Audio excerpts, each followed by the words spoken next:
Always ask the lady, what's your favorite flower? Never ask the guy what his favorite flower is. Ask and say, now what kind of flowers do you like? 9 times out of 10, the guy's going to go, I don't know. exactly. So what are you going to do? What are you going to write? You're going to hit a stall. Because you want to fill this thing inside you. You don't want to leave it blank because you want to have the family know everything, right? Okay. So if you start, well, do you like rosa, blah, blah, blah, do you like chrysanthemum, whatever, you're going to stall. Just simply write, oh, that's the A and Y variety. There you go. I don't know how long it's going to take. Just the A and Y variety. And most of the guys are going to go, huh? A and Y means any. So the guys are typically going to write any.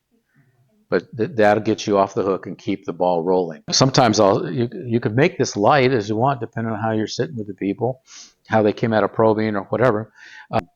You'll ask them, say, so what's your favorite flower? And they go, just don't say chrysanthemum. Anyway, that's you make it fun. Okay. Now, favorite music selections. The best way to do the favorite music selections is just to say, what kind of genre of music do you like? Because if you say, what would be your favorite music selections? Oh, I like Ave Maria. I like REO Speedwagon, AC/DC, right? Full gospel. And they're just going to go on and on. So you'll say, what kind of genre of music do you like? And you'll write that genre. If they say, well, I want something specific, say, that's great. Write it down and put it in your personal planning guide. Because you only have so much line here. Now, specific requests to be performed at service. You're talking to civilian people. So what does that mean? Do you want somebody to read a poem, play an instrument, do a reading or anything like that? Oh, yeah. So then you would write down what the special service is. If it's a military veteran, it's real simple. You want your military honors at the cemetery, right? Don't ask them, just do it like that. And they'll say, oh, yeah, that's what I want. Okay. Favorite literature, religious passage, or verse. This is written like this very specifically for a specific reason. Okay. Because some people don't like religious passages or verse. Some people don't like Bibles, right? They might have a favorite literature, religious passage, or verse. Okay. Sometimes they'll say Psalms 23. Sometimes they'll give a poem, Footsteps, or whatever. Okay. Now the special message. You always remember that you want to stay engaged with the family that you're with. So this is in the script. I'm working on a new line, but the script in the book says, now imagine you're on your deathbed and you're surrounded by your loved ones. And you wanted to leave a special message. What would you tell them? Would you tell them you loved them? Yeah, okay, great. They tell you, just write it down. Contributions in the name of charity. Sometimes what people will do is they'll say, instead of buying me any flowers or chrysanthemums or whatever, right, they would rather have money donated to a charity. If you have one, great. If you don't, that's fine too. Who would that be? And they're going to tell you. Just write it down. Now, cemetery property owned. You want to ask, do you own any cemetery property in your name? Because if you say, do you own any cemetery property? Oh, yeah, mom and dad got 15 plots for us in 1942, right? And they don't own it. They think they do, but they don't own it because they don't own the deed. Okay, so if they own any cemetery in their name, yes. If they know the cemetery, great. No, you just check no. Now, if they want cremation, then you need to know if they're going to want an earth burial or they're going to want a niche, be interred in the niche. If they want earth burial, you just write earth burial. If they want a niche, you just check niche. Does anybody know what a niche is? Yeah, it's the wall thing. Yeah. Okay. Okay. Now, any additional requests? You can say, is there any additional requests that you want to have? And they'll say, no, that's fine. After this is filled in thoroughly and completely, you take it your time. If you have 2 of them, you're going to say, now, let's say you got Betty here and you got Bob here.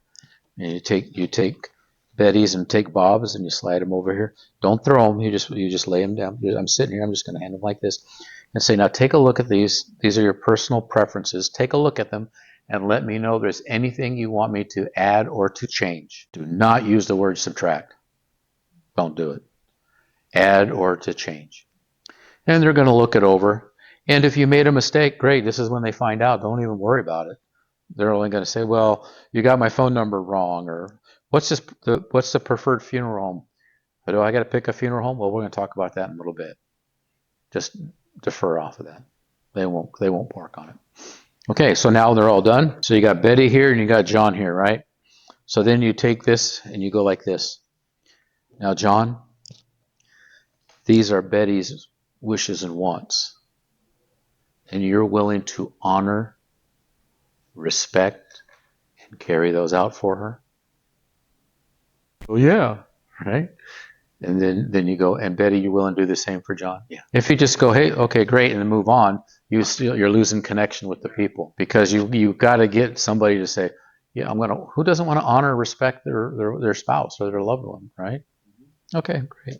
So then after you've got that all done, then you say, now let's take a look at the reason that we're here. And you got the 9 squares. Okay. So the 9 squares this is the other part of your presentation that's in your book. It's in your blue book. As you can see, there's 9 squares, 1, 2, 3, 4, 5, 6, 7, 8, 9. And all you have to do is read. There's certain parts, when you get to certain places, you'll have to memorize, right? But so let's just take a look at the reason that we're here today. And you should have your pen out by now. I suggest that you use a pen through the whole thing as a pointer, all the way from the beginning and reading the book. Don't be doing this. It's bad. Do this. They love it. And it's less threatening. And if they don't buy, you can stab them. No, not really. Okay. All right. So let's take a look at the reason that we're here today. You want to ask yourself the question, if there had been a death in your family yesterday, what would you be doing? What would you be feeling today? Well, cemetery records reveal that purchases made at the time of death are made, I know it says 67%, just say 70. 7 out of 10 times by wives and children, and 3 out of 10 times by husbands. And what that means is that somebody your exact age is going through this right now, this very moment. And she, not he, and she is going through this for 2 reasons. Number 1, nobody wants to talk about this. Number 2, nobody wants to talk about this. Okay? So your wife may not favor the expenditure at this time, but your widow would. So there are 68 decisions to be made at the time of death, and our value funeral plan has been designed to reduce those decisions to 3 simple steps. The first is to gather the vital statistics and historical information for the death certificate. You just check that off. That's what you've done. To prearrange and pay for the cemetery or crematory arrangements. Now, this one right there, if it's a veteran, all you got to do say, and they're going to go to the National Cemetery, well, you don't have to worry about that because you're going to the National Cemetery. And number 3, to prearrange and pay for your funeral arrangements. And that's why we're here today. That's why we're here this morning, or whatever, what time of the day you're there.